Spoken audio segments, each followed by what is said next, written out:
샬롬, 평안하셨습니까? 제가 의도한 건 아닌데 이 그림을 보면서 이 제일 먼저 눈에 들어오는 게 코스모스잖아요, 그죠? 진리는 첫째 아름다워야 돼요, 그렇죠? 근데 아름다움으로 끝나면 안 돼요. 열매가 있어야죠. 그 뒤는 황금 물결, 아주 그냥 누런 황금 물결에서 벼가 아주 잘 익어가고 있어요. 근데 또 열매만 있어서도 안 되죠. 왜? 우리가 가는 길은 고난도 있고 시험도 있고 여러 가지가 있죠. 저기 길이 쫙 있잖아요.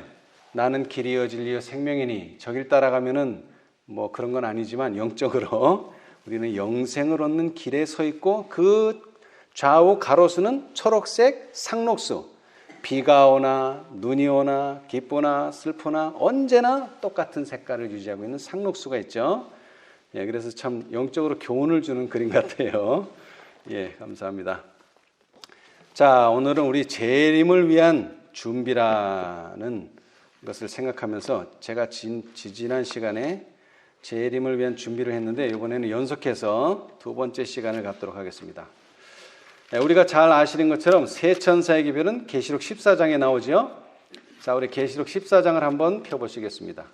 계시록 14장. 그리고 우리가 셋째라고 부르는 이유는 바로 이 천사가 셋째이기 때문에 그렇죠. 9절에 14장 9절에 보시면 또 다른 천사 곧 셋째가 그 뒤를 따라 큰 음성으로 가로되 만일 누구든지 짐승과 그의 우상에게 경배하고 이마에나 손에 표를 받으면 그도 하나님의 진노의 포도주를 마시리니 그 진노의 잔에 섞인 것이 없이 부은 포도주라. 거룩한 천사들 앞과 어린 양 앞에서 불과 유황으로 고난을 받으리니 그 고난의 연기가 세세토록 올라가리로다. 짐승과 그의 우상에게 경배하고 그 이름의 표를 받는 자는 누구든지 밤낮 쉼을 얻지 못하리라 하더라. 성도들의 인내가 여기 있나니 저희는 하나님의 계명과 예수 믿음을 지키는 자니라. 여러분, 우리가 대쟁투를 읽어보면 이 세 천사의 기별은 경고라 이렇게 말하고 있습니다. 경고. 여러분도 여기에 뭐 동의하시죠? 그런데 여기 교회를 오다가 보면도 플랜카드가 있죠? 거기 뭐가 써 있습니까? 거기도 경고문이 써 있어요. 근데 이 세상의 보통의 경고는 다 뭐라고 되어 있느냐면 첫째가 뭐뭐뭐뭐 하지 말라라고 딱 돼 있어요. 그 다음에 그렇게 만일 뭐뭐뭐뭐를 하면 징역 몇 년, 벌금 얼마 또는 고발 조치한다 이렇게 돼 있어요. 보통은. 그러니까 첫째 줄에는 뭐가 있다고요? 명령이 들어가 있어요. 뭐뭐뭐뭐 하지 말라. 그런데 계시록 14장 9절로부터 셋째 천사를 아무리 읽어봐도 하지 말라는 말이 없어요. 그렇죠? 대신 뭐만 있어요? 만일 뭐뭐를 하면 어떻게 된다. 이 말은 있어요. 두 번째 문구는 있는데 첫 번째 문구 뭐뭐뭐뭐 하지 말라. 쉬운 예를 들어서 짐승과 그의 우상에게 경배하지 말고 이마에나 손에 그 표를 받지 말라. 이렇게 돼야 된단 말이에요. 경고라고 한다면. 근데 그런 말이 없어요. 계시록 14장에. 왜 없을까? 제가 좀 생각을 해봤어요. 왜 하지 말라는 말은 없으면서 만일 그렇게 하면 이렇게 된다는 말만 있을까? 오늘 우리가 생각해 볼 내용인데요. 자, 여러분, 우리가 첫째, 둘째, 셋째 천사의 기별을 공부하고 결국에는 여기 셋째 천사가 말하는 대로 짐승과 그의 우상에게 경배하고 이마에나 손에 표를 받도록 강요하는 때가 옵니다. 지금은 아니지만. 근데 그랬을 때에 지금 여러분들 제가 뭐 제일 짧지만 수십 년을 신앙생활을 해왔어요. 수십 년을. 그런데 예은혜 씨는 우리가 수십 년 동안 배운 거를 얼마 동안 배운다고요? 몇 달 안에. 자, 이 내용을 봅시다. 이게 키포인트입니다. 자, 초기 문제 67페이지. 우리는 수십 년 동안 이것을 준비해 왔는데 어떤 사람들은 몇 달 안에 준비가 됩니다. 몇 달 안에. 거기에 이제 오늘 우리가 공부하고자 하는 내용이 들어있는데요. 자, 67페이지입니다. 초기 문집 67페이지. 우리가 재림을 위해서 여러 가지가 준비돼야 되는데 그 중에 하나가 오늘 공부할 내용입니다. 자, 67페이지 보시면 우리가 영광을 상속받기 위해서는 오른쪽 하단에 맨 밑에 한번 읽어보세요. 우리가 영광을 상속받기 위해서는 어떠한 사람이 되어야 할 것을 보았고 또 예수께서 우리에게 준 유업을 얻기 위하여 얼마나 많은 고통을 당하셨는지를 보았다. 나는 그리스도의 고난으로 침례를 받고 예수님의 빈곤과 고난을 통해 우리를 풍성하게 하시기 위하여 그분이 고난을 겪으신 것을 알므로써 시련에 부딪혀도 움츠러들지 아니하고 인내와 기쁨으로 그것들을 견디어낼 수 있도록 해달라고 기도했다. 자신을 부인하라. 그리고 빨리 서두르라 하고 천사가 말했다. 우리들 중에 어떤 이들은 진리를 받아들이고 한 계단씩 앞으로 나아가는 중에 있다. 우리가 지나온 매 단계는 다음 단계를 맞이하는 데 힘이 되어 왔다. 그러나 지금은 시간이 거의 끝나가고 있다. 그러므로 우리가 여러 해에 걸쳐서 배워온 것들을 그들은 몇 달 안에 배워야 할 것이다. 그들 역시 배워야 할 것이 많고 다시 배워야 할 것도 많이 있다. 영이 내릴 때 짐승과 그의 우상의 표를 받지 않으려는 자들은 지금 아니요 우리는 짐승의 가르침을 따르지 않겠소라고 말하겠다는 결심이 되어 있어야 한다. 아멘. 감사합니다.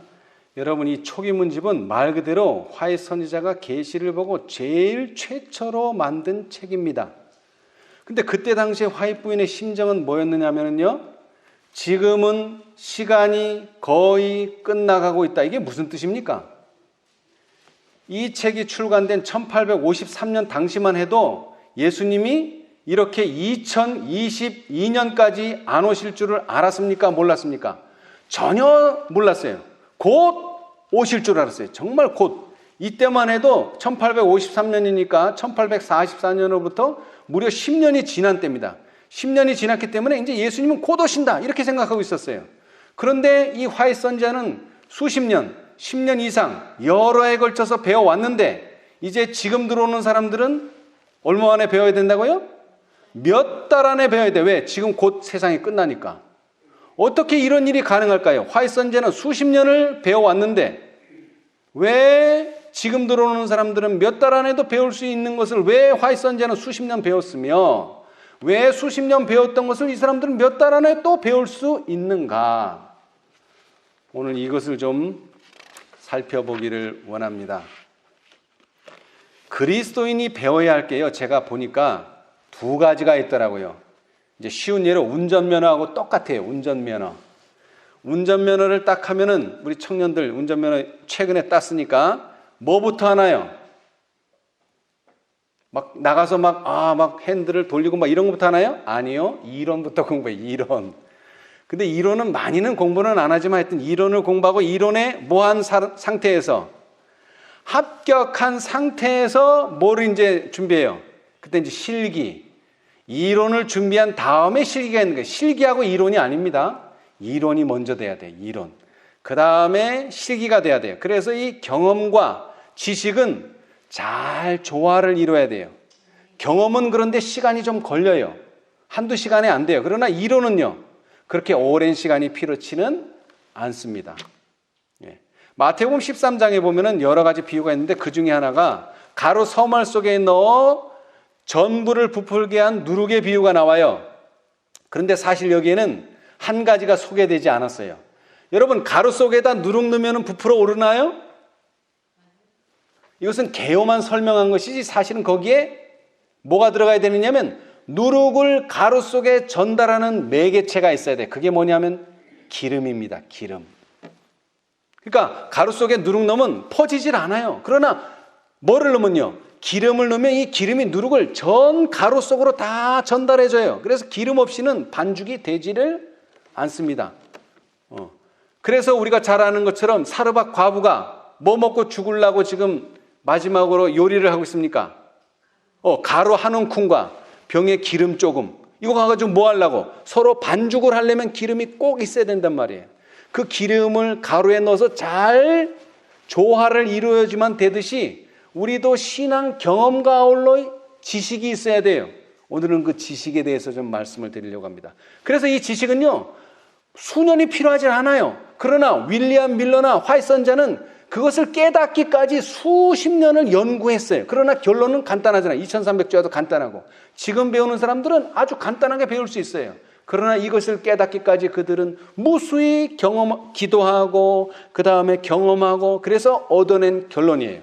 그러나 마지막 때 늦은 빛 때에 들어올 사람들은 몇 달이면 배울 수 있어요. 아주 간단한 지식이기 때문에. 그러나 경험이 없는 사람들은 지식도 의미가 없지만 경험을 충분히 했다면 지식이 첨가될 때 비로소 그것은 완전한 반죽이 되는 것입니다. 그래서 레위기 6장에 보면 이 반죽에다가 기름을 섞을 때 이것은 여호와께 드리는 향기로운 소제가 된다 말씀하셨어요. 예.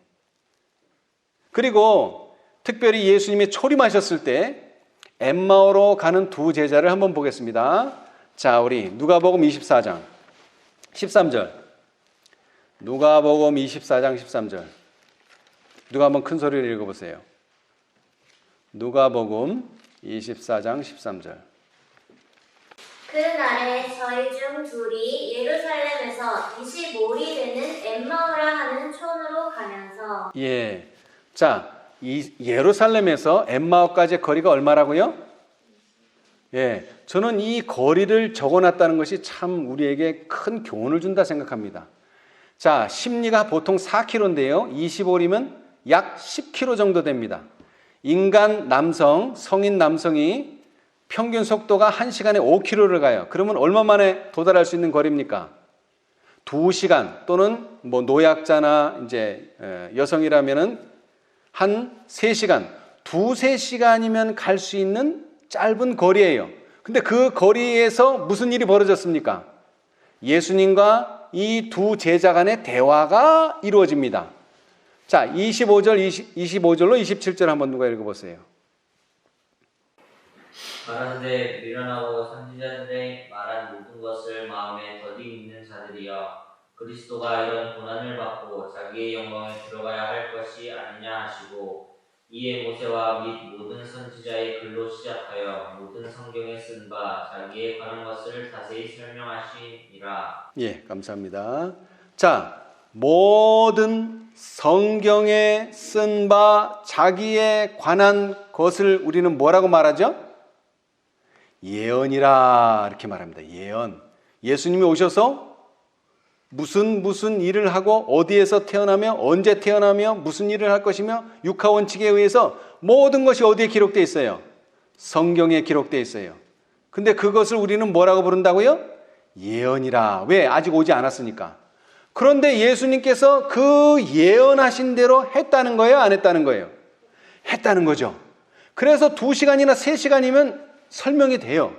그런데 만약 이 엠마오로 가는 두 제자가 3년 동안 예수님을 쫓아다니는 경험이 없었다면 이 이론은 별 의미가 없어요. 그러나 이미 그들은 뭐는 했어요? 경험은 했어요. 그렇죠? 경험은 했는데 뭐가 지금 모자란 거예요? 지식이, 예언이 부족한 거예요. 예언이. 그래서 그 예언을 2시간이나 3시간, 그 짧은 시간에 가르쳐 주니까 구속의 경륜을 그제서야 깨닫게 되는 거예요. 그래서 재림을 위한 준비의 가장 단기 속성 코스는 예언을 연구하는 겁니다. 자, 우리 각시대 대쟁투를 보겠어요. 이 장면을 선지자는 어떻게 설명하셨는가? 자, 예언이 얼마나 중요한가? 349페이지. 각시대 대쟁투 349페이지. 각시대 대쟁투 349페이지. 예수께서 부활하신 후, 절망에서 기쁨으로. 그거 다 읽지 마시고요. 그들의 마음속에 진리가 굳게 확립되기를 원하셨다. 거기까지만 읽어주세요. 예수께서 부활하신 후부터 1538페이지 구속의 역사. 오른쪽 단 위에서 첫 번째 문단. 예수께서 부활하신 후 엠마오로 가고 있는 당신의 제자들에게 나타나셔서 모세와 및 모든 선지자의 글로 시작하여 모든 성경에 쓴 바 자기에 관한 것을 자세히 설명하시었다. 제자들의 마음은 흥분되었다. 그들에게는 믿음이 불타올랐다. 그들은 예수께서 그들에게 친히 나타나시기 전부터 이미 거듭나서 산 소망이 있었다. 그들의 이해력을 밝혀주시고 그들의 믿음을 확실한 예언 위에 세우는 것이 예수님의 목적이었다. 그분께서는 당신께서 친히 말씀하신 증거에서뿐만 아니라 표상적인 율법이 가리키는 상징들과 그림자들을 통하여 그리고 구약의 예언들을 통하여 그들의 마음속에 진리가 굳게 확립되기를 원하셨다. 예. 자, 마음속에 진리가 굳게 확립되려면 뭐를 통해서 그렇게 될 수 있습니까? 예언들을 통해서만 진리가 굳게 확립될 수가 있어요. 예. 자, 여기서도 그랬잖아요. 그들의 믿음을 확실한 예언 위에, 여기서 확실한 예언에다가 따옴표를 해놨는데 그것은 베드로후서 1장 19절을 인용했다는 뜻입니다. 성경에 나오는 말씀. 확실한 예언 위에 세우는 것이 예수님의 목적이었다. 왜? 지금 이 사건이 있은 후 뭐가 일어날까요? 이른 비도 오지만 엄청난 핍박과 박해가 옵니다. 그러나 뭐 위에 서 있으면? 진리의 토대 위에 굳게 서 있으면, 예언을 통해서 진리의 토대 위에 굳게 서 있으면 아무리 핍박이 와도 절대로 흔들리거나 넘어지는 일이 없다. 셋째 천사 기별과 똑같은 효과가 나타납니다. 예. 자, 그래서 예수님께서는 제자들에게 예언 연구의 중요성을 다시 한번 강조합니다. 자, 시대의 소망 233페이지. 시대의 소망 233페이지. 그리스도의 강림, 성령으로 기름 부음을 받으신 것. 233페이지에 234회에 걸쳐 있네요. 구속역사 683페이지 234라고 써 있는 그 한 단락을 누가 한번 또 읽어주세요. 그리스도의 강림, 그분의 성령의 기름 부으심, 그분의 죽음, 그리고 이방에 대한 복음의 전파 등에 관한 때가 명백히 지적되어 있었다.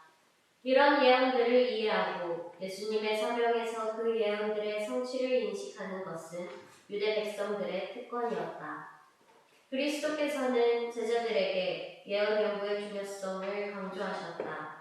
그들의 때에 관하여 다니엘에게 주어진 예언을 언급하면서 그분은 읽는 자는 깨달을진저라고 말씀하셨다. 부활하신 후에 그분은 모든 선지자의 글로 자기에 관한 것을 제자들에게 설명하셨다. 그 주께서는 모든 선지자들을 통하여 말씀하셨다. 자기 속에 계신 그리스도의 영이 그 받으실 고난과 후에 얻으실 영광을 미리 증거하셨다. 아멘. 예. 그래서 예수님께서는 제자들에게 예언 연구의 중요성을 가르쳐 주셨는데, 왜? 이 예언 연구에 확신을 가지지 못하면 결국에 가서는 흔들리거나 결국에 가서는 넘어진다 이겁니다. 그래서 예수님께서는 그 2시간에서 3시간, 그 짧은 시간에 엠마오로 가는 제자들에게 모든 선지자의 글로 자기에 관한 것을 제자들에게 설명해 주셨어요. 왜? 이 설명을 통해서 그들은 확고한 신념과 확고한 믿음을 가질 수 있었기 때문입니다. 만약 초림하시는 예수님을 영접하기 위해서 예언 연구가 필요하다면 재림하시는 예수님을 영접하는 일에도 예언 연구가 필수겠죠? 예. 자, 우리 571페이지. 시대의 소망 571페이지입니다. 이제 예수님께서 곧 십자가에 돌아가실 것인데요. 그 전에 이런 말씀을 하셨어요. 571페이지. 571페이지. 571페이지. 571페이지. 승리의 입성과 관계된, 예, 맨 밑에 있네요. 구속의 역사 840페이지. 왼쪽 단 맨 밑에서 두 번째. 승리의 입성과 관계된 사건들은 각 사람의 화제가 될 것이며 모든 사람의 마음에 예수님을 소개할 것이었다. 그분이 십자가에 못 박히신 후에도 많은 사람들은 이러한 사건들을 그분의 고난과 죽으심에 관련시켜 회상하게 될 것이었다. 그들은 무엇을 연구하고? 예언을 연구하고 예수께서 메시아이심을 확신하게 될 것이었다. 자, 그러니까 지금 승리 입성 눈으로 봤죠. 그 다음에 예수님 십자가 달린 것도 눈으로 봤죠. 그 다음에는 집에 가서 예언을 연구하는 거예요. 그러면은 그분이 메시아라는 것을 확신하게 될 것입니다. 그리하여 모든 나라에서 신앙에 귀의하는 개심자들이 증가될 것이었다. 아멘. 그러나 예언 연구 없이는 그렇게 되지 않습니다. 근데 다시 말하지만 재림운동에도 똑같은 일이 반복됩니다. 똑같은 일이 특별히 세 천사의 기별에 대해서 오늘 과정 공부 시간에도 말했지만 이 기별은 뭐가 된다 그랬습니까? 백성들에게 닻이 된다 그랬죠? 우리 그거 하나 읽어보고 지나가겠습니다. 256페이지 초기 문제. 이것이 닻이 되는 이유가 있어요. 예언을 연구할 때 그렇게 된다는 것입니다. 그냥 되는 것은 아니고요. 자, 256페이지.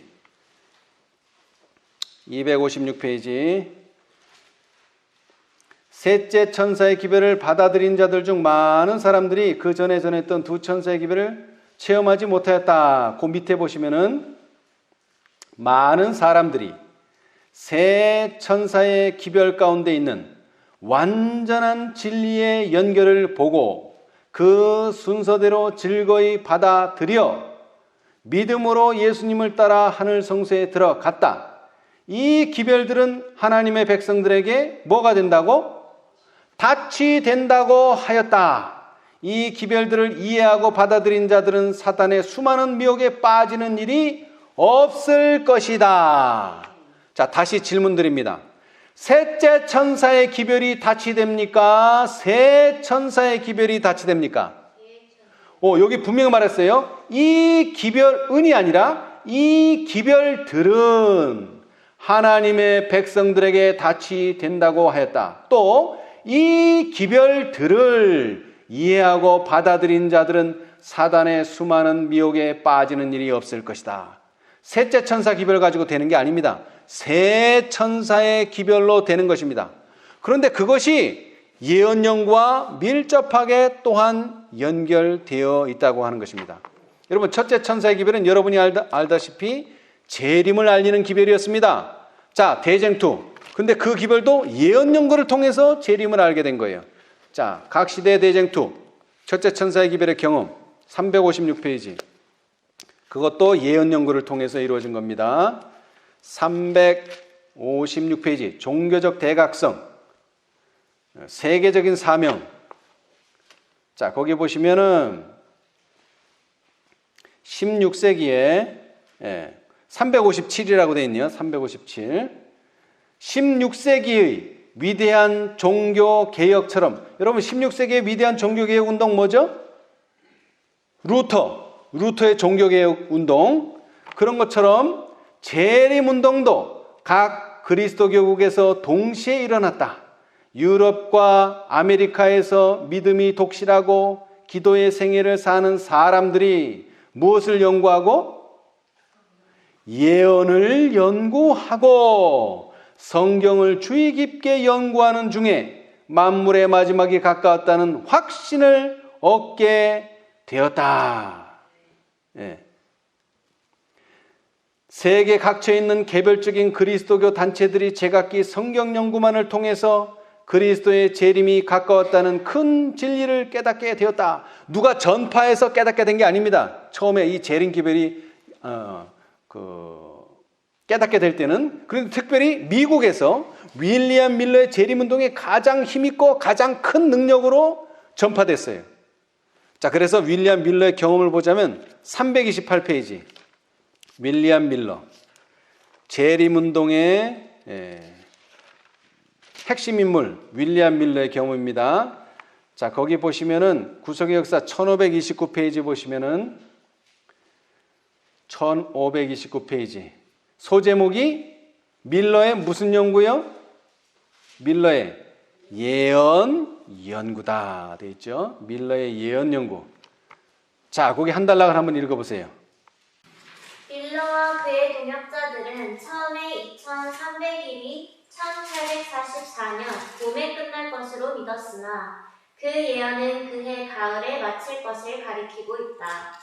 이 점에 대한 오해는 그해 봄에 주님의 재림이 있을 것으로 생각하고 기다리던 사람들에게 혼란과 실망을 초래하였다. 그렇다고 해서 2300일이 1844년에 마치고 그때의 성소가 정결하게 되리라고 한 그 큰 사건에 대한 주장을 약화시킬 수는 없었다. 아멘. 왜 약화시킬 수가 없었을까요? 이미 예언에 대한 확신이 있었기 때문에. 봄은 지나갔지만 아직 뭐는 지나가지 않았어요. 1844년은 끝나지 않았기 때문에 그래요. 밀러는 원래 성경이 하나님의 계심을 증명하기 위하여 그 연구에 착수하였으므로 그가 지금 얻은 그 결론에 이르리라고는 추호도 생각하지 않았다. 여러분, 밀러가 왜 성경 연구를 시작했습니까? 아, 내가 예언을 연구해야지 이렇게 시작한 게 아니에요. 뭐를 시작했다고요? 성경은 하나님의 계시, 그러니까 하나님의 말씀이라는 것을 증명하기 위해서 성경 연구를 시작했어요. 그런데 그 연구를 하면 할수록 뭐를 깨닫게 돼요? 예언을 깨닫게 되는 것입니다. 그러므로 그는 연구의 결과를 자기 자신의 공로로 삼을 수가 없었다. 그러나 성경상 증거는 너무도 분명하고 확실하였으므로 그는 그것을 무시해 버릴 수 없었다. 예. 그래서 그는 성경을 연구하면 연구할수록 뭐를 깨닫게 된 겁니까? 예언을 깨닫게 됐어요. 특별히 예수님의 재림이 곧 올 것이라는 것. 1844년에 올 것이라는 것. 그런데 다니엘서가 어디쯤 나옵니까? 다니엘서.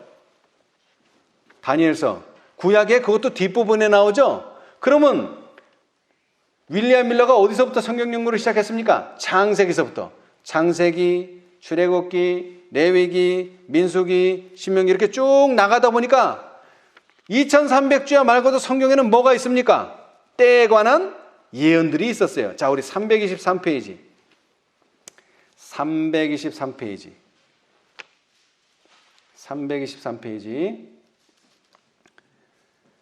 연대의 323페이지. 예. 연대에 관한 예언이라고 되어 있죠. 소제목이.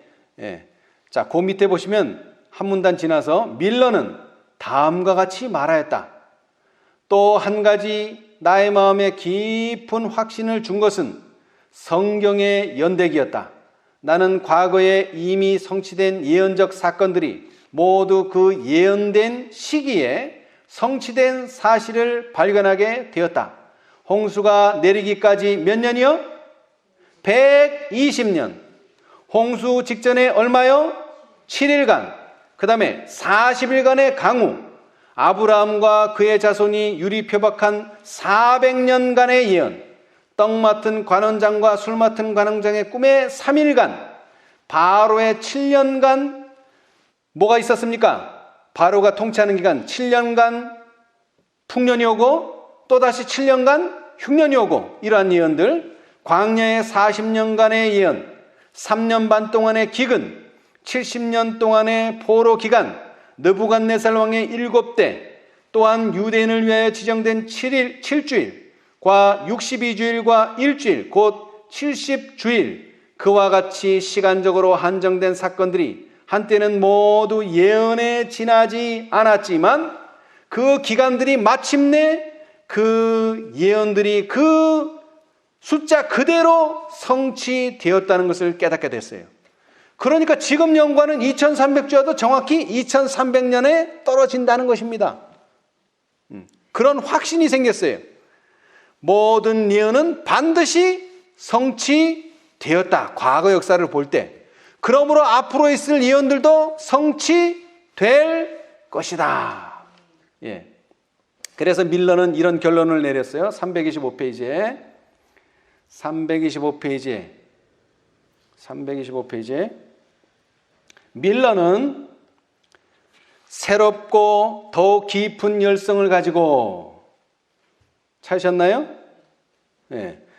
밀러는 새롭고 더욱 깊은 열성을 가지고 예언을 계속해서 연구하였다. 그는 밤낮을 가리지 않고 엄청나게 중요한 그 예언 연구에 몰두되어 버렸다. 아멘. 이게 첫째 천사 기별의 경험입니다. 뭐를 연구했다고요? 예언 연구. 자, 그럼 둘째 천사의 기별을 보겠습니다. 자, 375페이지. 375페이지. 둘째 천사의 기별의 경험도 예언 연구를 벗어나지 않습니다. 자, 375페이지. 이제 누가 한번 읽어보세요. 그의 사업이 교회들을 세우는데, 자, 376이라고 써져 있네요. 구속의 역사 1550페이지 376이라고 써진데 한번 읽어보세요. 그의 사업이 교회들을 세우는데 도움이 되는 얼마 동안은 좋은 대접을 받았다. 그러나 목사들과 교회 지도자들이 재림 교리를 배척하기로 결의하고 그 문제에 관하여 일체 토의를 하지 못하도록 한 후부터 그들은 강단에서 그 문제를 반대하였을 뿐만 아니라 그들의 교인들이 재림을 전하는 집회에 참석하는 일까지도 급하고 심지어 교회의 기도회 같은 데서 그들의 소망을 말하는 일까지도 허락하지 아니하였다. 그리하여 교인들은 그들이 큰 시련과 어려움에 처하게 된 것을 깨닫게 되었다. 그들은 그들의 교회를 사랑하였고 거기서 떠나기를 원치 아니하였다. 그러나 하나님의 말씀의 증거가 압박을 당하고 예언을 연구하는 그들의 권리가 박탈당한 것을 깨닫게 되자 그들은 그 사람들의 말에 복종할 것이 아니라 하나님께 충성하여야 할 것을 느꼈다. 그들은 하나님의 말씀의 증거를 막으려는 자들을 진리의 기둥과 터가 되는 그리스도의 교회를 구성하는 자들이라고 볼 수 없었다. 그리하여 그들은 본래 속해 있던 교회에서 떠나는 일을 정당하다고 생각하였다. 1844년 여름에 5만 명의 교인들이 여러 교회에서 나왔다. 자, 이게 무슨 경험이라고요? 둘째 천사의 경험입니다. 근데 왜 교회를 떠났어요? 아, 교회가 타락했어. 이런 걸로 떠난 게 아니에요. 뭐를 못하게 해요? 예언을 연구하는 그들의 권리가 박탈당한 것을 깨닫게 되자. 그렇죠? 네. 하나님께 충성하여야 할 것을 느꼈다. 다시 말하면 예언 연구는 계속돼야 되는데 예언 연구를 못하게 하니까 이것은 더 이상 진리의 기둥과 터가 되는 그리스도 교회를 구성하는 자들이라고 볼 수 없다는 결론에 도달하고 교회를 떠날 수밖에 없게 되었습니다. 그러니까 둘째 천사의 경험도 예언 연구와 밀접한 관련이 있어요. 자, 그럼 셋째 천사는 어떨까요? 셋째 천사. 자, 594페이지. 594페이지. 셋 천사도 여기를 벗어날 수가 없죠. 왜? 이 기별은 삼중 기별이에요. 공통점을 가지고 있어요. 오직 예수님의 재림을 맞이할 수 있도록 준비시키는 일을 하는 것입니다. 594페이지. 각시대 대쟁투 594페이지. 하나님께서 거룩한 천사들이 하나님께서 거룩한 천사들이 공중에 날아가면서 선포하는 것으로 나타내시기만큼 그렇게 중대한 정보를 사람들에게 주실 때에 그분께서는 이성을 가진 모든 사람이 그 기별에 유의하기를 바라신다. 짐승과 그의 우상에게 경배하는 자에게 무서운 심판이 선고되어 있으므로 모든 사람은 짐승의 표가 무엇이며 어떻게 그것을 받지 않고 피할 수 있을 것인지 알기 위하여 예언을 부지런히 연구하도록 지도되어야 한다. 그러나 많은 사람들은 그들의 귀를 돌려 진리를 듣지 않고 지어낸 이야기에 귀를 기울인다. 사도 바울은 마지막 날을 내다보고 다음과 같이 말하였다. 때가 이르리니 사람이 바른 교훈을 받지 아니하리라. 그때가 분명히 이르렀다. 많은 사람들은 성경 진리가 죄악적이요 세상을 사랑하는 사람들의 마음의 욕망을 방해하기 때문에 그것을 원하지 아니한다. 그러므로 사단은 그들이 좋아하는 속임수를 제공해 준다. 예, 감사합니다. 자, 이제 답이 나왔죠. 왜 셋째 천사는 짐승의 표를 받지 말라라고 말하지 않았을까요? 자, 그렇게 중대한 경고를 사람들에게 주실 때 그분께서는 뭐를 가진 모든 사람들이요? 이성을 가진 생각을 하라는 거예요. 생각. 다시 말하면 맹목적으로 하지 말라 그러면 안 하고 하라 그러면 하고, 이런 신앙 가지고는 예수님 재림 맞이할 수 없습니다. 생각을 해야 돼요. 그래서 이렇게 하면 어떻게 된다는 말만 있지 하지 말라라고 말하지 않았어요. 십계명처럼 해라 하지 말라 이렇게 말하지 않았어요. 경고는 경고인데, 왜? 이성을 가진 모든 사람이 그 기별에 유의하기를 바라신다. 짐승과 그의 우상에게 경배하는 자에게 무서운 심판이 선고되어 있으므로 모든 사람은 짐승의 표가 무엇이며 어떻게 그것을 받지 않고 피할 수 있을 것인지 알기 위하여 뭐를 연구하라? 예언을 부지런히 연구하도록 지도되어야 한다. 그러니까 공부 안 하고 그냥 해라 말라 요것만 말만 들어가지고는 예수님 재림 맞이하기 쉽지 않습니다. 그래서 뭘 연구하라? 예언을 부지런히 연구해서 뭐가 짐승의 표고 그 다음에 어떻게 그것을 받지 않을 수 있는지 이런 걸 연구를 하라는 거예요. 근데 그것은 예언 연구를 통해서만 가능하다 이겁니다. 그러나 많은 사람들은 그들의 귀를 돌려 진리를 듣지 않고 지어낸 이야기에 귀를 기울인다. 경고하고 있는 거예요. 그러니까 연구 안 하는 사람들은 어디에 귀를 기울인다? 사람의 말에 귀를 기울이게 돼 있어요. 때가 이르리니 사람이 바른 교훈을 받지 아니하리라. 그때가 분명히 이르렀다. 많은 사람들은 성경 진리가 죄악적이요 세상을 사랑하는 사람들의 마음에 욕망을 방해하기 때문에 그것을 원하지 아니한다. 그러므로 사단은 그들이 좋아하는 속임수를 제공해 준다. 제가 가끔 얘기하죠. 원숭이가 사람들은 바나나를 제일 좋아하는 줄 아는데 사실은 원숭이가 쌀을 제일 좋아합니다. 쌀. 그래서 원숭이를 어떻게 잡느냐? 아주 간단해요. 원숭이 손이 겨우 들어갈 호리병같이 생긴 단지를 하나 놔요. 그리고 그 속에 뭘 넣죠? 원숭이가 제일 좋아하는 쌀을 딱 넣어요. 그러면 원숭이가 그 냄새를 맡고 와서 쌀을 짚고 빼내려고 하는데 이게 나옵니까? 안 나옵니까? 안 나와요. 왜? 들어갈 때도 겨우 들어갔는데 뭐를 쥐었는데 나올 수가 없죠. 그래서 그 사냥꾼이 올 때까지 계속 그거 붙들고 씨름하고 있어요. 뭐를 안 놓으니까? 자기가 좋아하는 쌀을 안 놓으니까 결국 잡히는 거예요. 마찬가지로 우리는 이제 짐승과 그의 우상에게 경배하는 자에게 있을 무서운 심판의 선고를 들었어요. 그러면 이제 우리는 짐승의 표가 무엇이며 어떻게 그것을 받지 않고 피할 수 있는 것인지를 알기 위해서 예언을 부지런히 연구해야 합니다. 자, 우리 베드로후서 읽어보겠습니다. 베드로후서 1장 16절로부터 19절입니다. 아까 읽어봤죠? 베드로후서 1장 16절로 19절. 제가 자주 이야기하지만 예언하면은 트라우마가 있는 사람이 누구라고요? 12제자 중에? 예언에 대한 트라우마가 있는 사람. 베드로입니다. 베드로는 불과 몇 시간 전에 예수님이 예언했어요. 뭐라고? 네가 나를 부인한다. 그냥 그렇게만 말하면 좀 확실하지 않으니까 닭이 몇 번 울 때, 닭이 2번 울 때 네가 몇 번 나를 3번 숫자까지 딱 줬어요. 이건 뭐 빼도 박도 못해요. 확실한 예언을 줬어요. 그래서 베드로는 여기 확실한 예언이라는 단어, 확실하다는 말을 강조했어요. 16절 우리 주 예수 그리스도의 능력과 강림하심을 너에게 알게 한 것이 공교에 만든 이야기를 좇은 것이 아니요 우리는 그의 크신 위엄을 친히 본 자라. 여러분, 재림을 공교한 이야기라고 믿는 그리스도인은 한 명도 없습니다. 그런데 뭐라고 생각해요? 예수님은 수십 년 후에 아니면 수백 년 후에 언젠가는 오시겠지 정도로 믿고 있어요.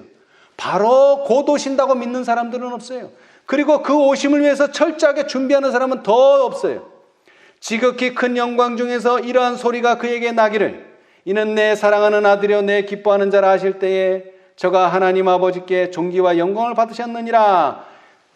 베드로는요, 확실한 음성을 들었어요. 그러나 그 음성, 그 경험보다 더 중요한 건 뭐라고요? 예언이라는 것입니다. 이 소리는 우리가 저와 함께 거룩한 산에 있을 때 하늘로서 나옴을 들은 것이라. 또 우리에게 더 확실한 예언, 우리가 경험한 것보다 더 확실한 게 예언입니다. 예언이 있어 어두운 데 비치는 등불과 같으니 날이 새어 샛별이 너희 마음에 떠오르기까지 너희가 이것을 주의하는 것이 가아니라. 아멘. 이 예언 연구와 아울러서 저는 이것을 꼭 말씀드리고 싶습니다. 자, 계시록 19장. 오늘날 많은 사람들이 예언 연구에 걸림돌이 하나 있어요. 그것은 바로 예언의 신입니다. 예언의 신. 예언의 신. 자, 9절. 천사가 내게 말하기를 기록하라. 여러분, 왜 기록해야 되죠? 중요하니까 기록하라는 거예요. 중요한 거. 그래, 뭘 기록하는가 봤더니 어린 양의 혼인잔치에 청함을 입은 자들이 복이 있도다. 이걸 기록하라는 거예요. 그 다음에 또 내게 말하되 이것은 너희의 참되신 말씀이라 하기로 내가 그 발 앞에 엎드려 경배하려 하니 그가 나더러 말하기를 나는 너와 및 예수의 증거를 받은 내 형제들과 같이 된 종이니 삼가 그리하지 말고 오직 하나님께 경배하라. 그러면서 한 말씀이 뭡니까? 예수의 증거는 대언의 영이라 하더라. 이것을 구역성경, 우리가 지금 보고 있는 건 개역성경이고요. 1960년대 번역한 최초의 번역, 그것은 예수의 증거는 예언의 신이라 하더라. 그래서 우리가 예언의 신이라는 말을 쓰는 겁니다. 예언의 신. 그렇죠? 예. 자, 그런데 오늘날 이 예언의 신이 너무나 부정을 당하고 있어요.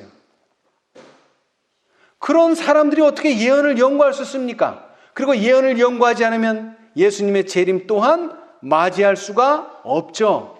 그래서 우리가 항상 강조하는 이사야 8장 20절이 뭘 강조하고 있습니까? 바로 예언의 신을 강조하죠. 자, 이사야 8장 20절.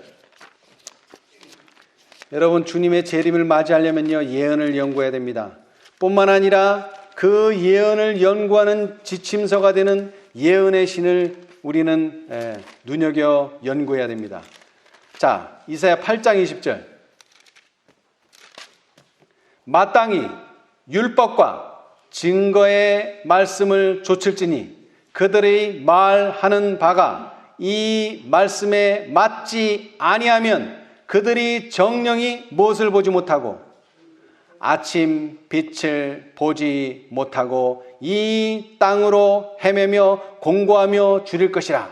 그 줄일 때에 번조하여 자기의 왕 자기의 하나님을 저주할 것이며 위를 쳐다보거나 땅을 굽어 보아도 환난과 흑암과 고통의 흑암뿐이리니 그들이 심한 흑암 중으로 쫓겨 들어가리라.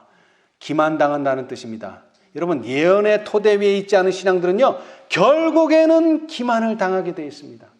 예, 이것은 저의 얘기가 아닙니다. 과거의 초림 때 예수님의 제자들이 경험한 내용이고, 윌리엄 밀러가 경험한 내용이고, 둘째 천사의 기별을 경험한 사람들의 이야기고, 셋째 천사의 기별을 경험한 사람들의 이야기입니다. 오늘 우리는 예언을 연구해야 됩니다.